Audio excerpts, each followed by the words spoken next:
নমস্কার বন্ধুরা, Bishakha kitchen village ফুডে আপনাদের স্বাগত জানাচ্ছি। আজকে রান্না করে দেখাবো আপনাদের চিকেন বিরিয়ানি। আজকে ঘরেই রান্না করব, প্রচণ্ড ঠান্ডা তো বাইরে যাওয়া যাচ্ছে না, গ্যাসেই রান্না করব। একাই ভিডিও বানাচ্ছি, ওই জন্য আজকে দেখানো যাচ্ছে না। নিয়েছি আমি 1.5 কেজি চাল, 2 ঘন্টার জন্য ভিজিয়ে রাখবো। বিরিয়ানির চাল নিয়েছি, জল দিয়ে অলরেডি ভিজিয়ে দিয়েছি, 2 ঘন্টা ভিজাতে লাগবে।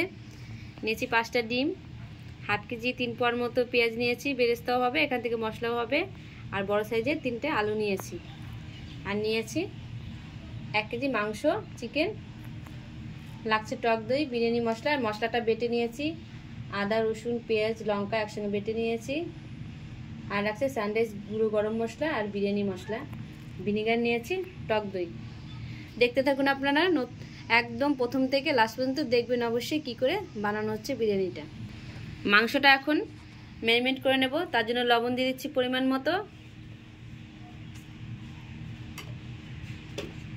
হলুদ গুঁড়ো দিয়ে দিচ্ছি 1 চামচের মতো, বাড়ির হলুদ তো 1 চামচে হয়ে যাবে। এবার দিয়ে দিচ্ছি বিরিয়ানি মশলা, এবার দিচ্ছি সানরাইজ গুঁড়ো গরম মশলার গুঁড়ো, এবার দিচ্ছি টক দই, এবার দিয়ে দিব বাটা মশলা, পেঁয়াজ রসুন আদা একসঙ্গে, কাঁচা লঙ্কা শুকনো লঙ্কা একসঙ্গে বেটে রাখা, ওটা দিয়ে দিচ্ছি। এবার ভালো করে নেড়ে চেড়ে মাখিয়ে নেব মাংসটা।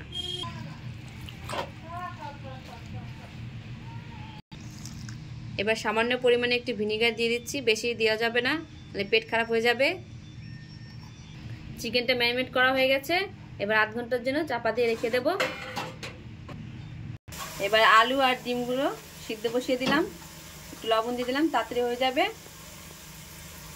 দেখুন এইভাবে পেঁয়াজগুলো কুচিয়ে নেবেন বেরেস্তার জন্য।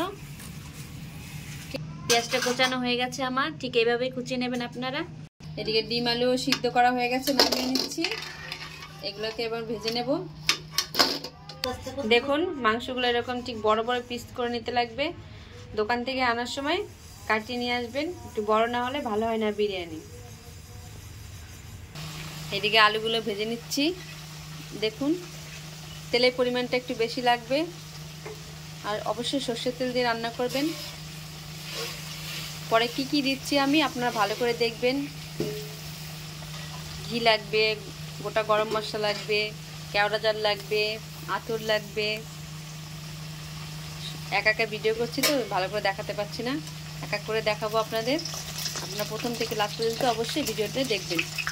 দেখুন এরকম লাল লাল করে ভেজে নিয়েছি, আপনারাও এরকম করে ভেজে নেবেন। খুব সুন্দর কালারটা এসেছে। এবার নামিয়ে নেব। এবার ওই তেলের মধ্যেই বেরেস্তাগুলো ভেজে নেব। পেঁয়াজগুলো কিন্তু একটু লাল লাল করে ভেজে নিতে লাগবে বেরেস্তার জন্য, তাহলে ভালো হবে। মিডিয়াম আছে আপনারা এটা ভেজে নেবেন বেরেস্তাটা সুন্দর করে লাল লাল করে। সামান্য একটু লবণ আর সামান্য একটু হলুদ গুঁড়ো দিয়ে বেরেস্তাটা ভেজে নিলে সুন্দর একটা কালার আসে। বেরেস্তাটা ভাজা হয়ে গেছে, এবার নামিয়ে নেব। ঠিক এরকম করে ভেজে নেবেন আপনারাও। দেখুন কত সুন্দর হয়েছে ভাজাটা। এবার একটা বড় সসপ্যানের মধ্যে একটু বেশি জল দিয়ে জলটা ফুটিয়ে নিচ্ছি চালটা সিদ্ধ করার জন্য। একটু বেশি পরিমাণে জল দিয়ে দেবেন আপনারাও। এবারে জলের মধ্যে দিয়ে দেবো গোটা এলাচ, 2টো দারচিনি, 1টা তেজপাতা, 1টা লবঙ্গ দিয়ে দিচ্ছি জলের মধ্যে। আর দিয়ে দেবো পরিমাণ মতো একটু ঘি। ঘিটা দিলে খুব সুন্দর একটা গন্ধ আসবে আর চালটা লাগবে না। মাংসটা কষানোর জন্য ওই তেলেই গোটা জিরে ফোড়ন দিয়ে দিলাম, গোটা এলাচ, 2টো দারচিনি, 1টা তেজপাতা দিয়ে দিলাম। পেঁয়াজ কুচি দিয়ে দেব। জলটা চাপা দিয়ে দিয়েছি, কিছুক্ষণ ফুটিয়ে নেব ভালো করে। তারপরে চালটা ঝরা দিয়ে চালটার মধ্যে ছেড়ে দেবো। এদিকে পেঁয়াজটা কষানো হয়ে গেছে, এবার ম্যারিনেট করা মাংসটার মধ্যে দিয়ে দেবো। 1/2 ঘন্টা ম্যারিনেট করে রেখে দিয়েছিলাম।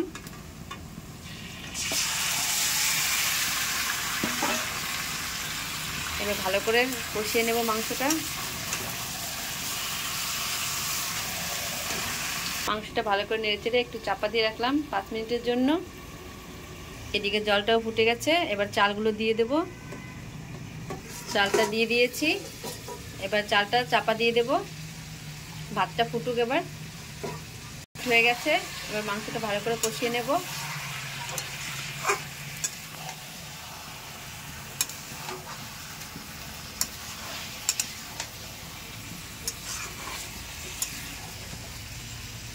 ভাতটা ফোটানোর জন্য এবার একটু চাপা দিয়ে রাখলাম, ততক্ষণে মাংসটা ভালো করে কষিয়ে নেব। আপনারাও ঠিক এইভাবেই কষিয়ে নেবেন।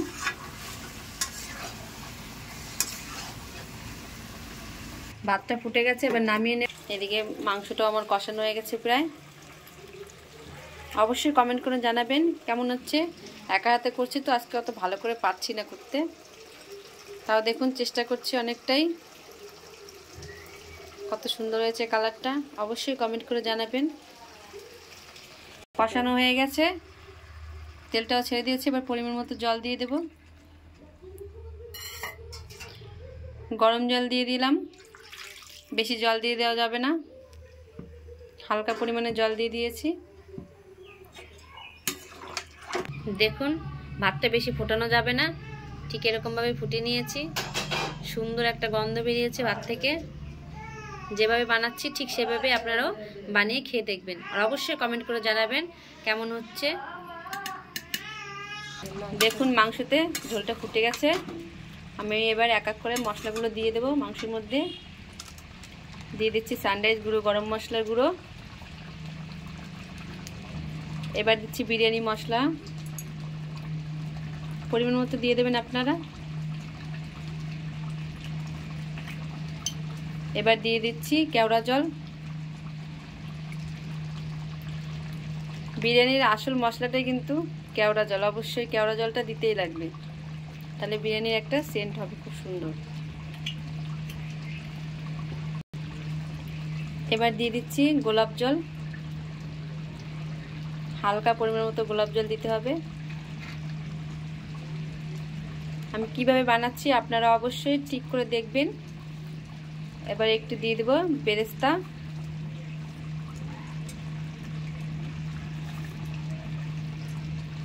এবার সবগুলো ভালো করে নেড়েচেড়ে নেব। নেড়েচেড়ে নিলাম, এবার একটু চাপা দিয়ে নেব 5 মিনিটের জন্য। ভাতটা দেওয়ার জন্য এবার একটা হাঁড়ির মধ্যে একটু ঘি ভালো করে ব্রাশ করে নিচ্ছি। এবার ভাতগুলো দিয়ে দেব। এবার হালকা পরিমাণে বিরিয়ানি মশলাটা দিয়ে দেব। এবার দিচ্ছি সানরাইজ গুঁড়ো গরম মশলা দিয়ে দিচ্ছি। এবার কেওড়া জল দিয়ে দিচ্ছি হালকা পরিমাণে গোলাপ জল দিয়ে দিচ্ছি। এবার বেরেস্তাগুলো দিয়ে দিচ্ছি, ভেজে রাখা আলুগুলো দিয়ে দিচ্ছি। এবার মাংস গ্রেভি, এবার মাংস দিয়ে দিচ্ছি, চিকেনটা।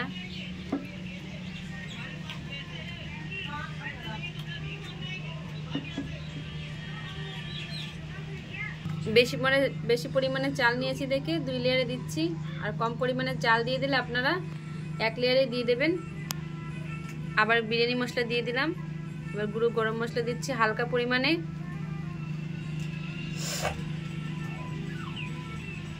আলুগুলো দিয়ে দিচ্ছি। এবার কেওড়া জল দিয়ে দিচ্ছি, গোলাপ জল দিয়ে দিচ্ছি, বেরেস্তাগুলো দিয়ে দেব।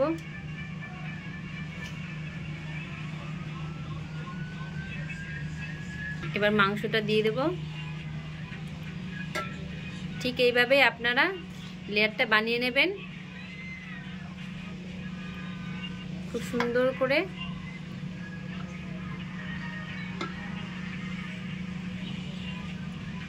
আমি যেইভাবে বানিয়ে দেখাচ্ছি আপনাদের, ঠিক এইভাবে আপনারা বানিয়ে খেয়ে দেখবেন, খুব টেস্টি হবে খেতে। আর অবশ্যই কমেন্ট করে জানাবেন কেমন হচ্ছে। এবার কেওড়া জল দিয়ে দিচ্ছি, গোলাপ জল দিচ্ছি, বিরিয়ানি মশলাটা দিয়ে দিচ্ছি, পরিমাণ মতো দিয়ে দেবেন আপনারাও।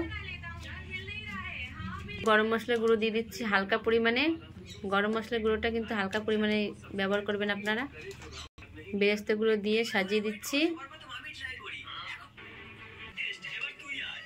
এবার মাংসের গ্রেভিটা একটু দিয়ে দেব।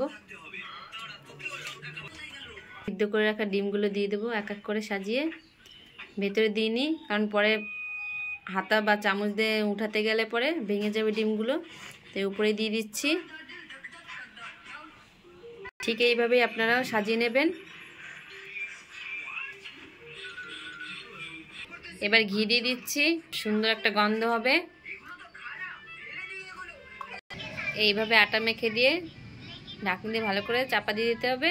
তারপরে দমে বসিয়ে দেবো 8 ঘন্টার জন্য। 8 ঘন্টা পরে ফিরে আসছি। দম বসানোর সময় অবশ্যই মাথায় রাখতে হবে হালকা আছে এটা দিতে লাগবে, ফ্লেমটা একদম হালকা আছে হবে, নাহলে কিন্তু বেশি হয়ে গেলে পরে পুড়ে যাবে। মিনিমাম 8 ঘন্টা বা 45 মিনিট রাখতে লাগবে ডিমে আছে, তাহলে খুব সুন্দর হবে বিরিয়ানিটা। এখন বন্ধুরা রেডি হয়ে গেছে আমার, এবার নামিয়ে নেব। কত সুন্দর হয়েছে দেখুন বন্ধুরা, রেডি হয়ে গেছে বিরিয়ানি, চিকেন বিরিয়ানি। কেমন করে বানিয়েছি অবশ্যই আপনারা এইভাবে বানিয়ে খাবেন, খেয়ে দেখবেন আর কমেন্টে জানাবেন কেমন হয়েছে। কত সুন্দর রেডি হয়ে গেছে বিরিয়ানি। অবশ্যই নতুন হয়ে থাকলে সাবস্ক্রাইব করে দেবেন, পেজটি ফলো করে দেবেন। ভালো থাকবেন সবাই, নমস্কার।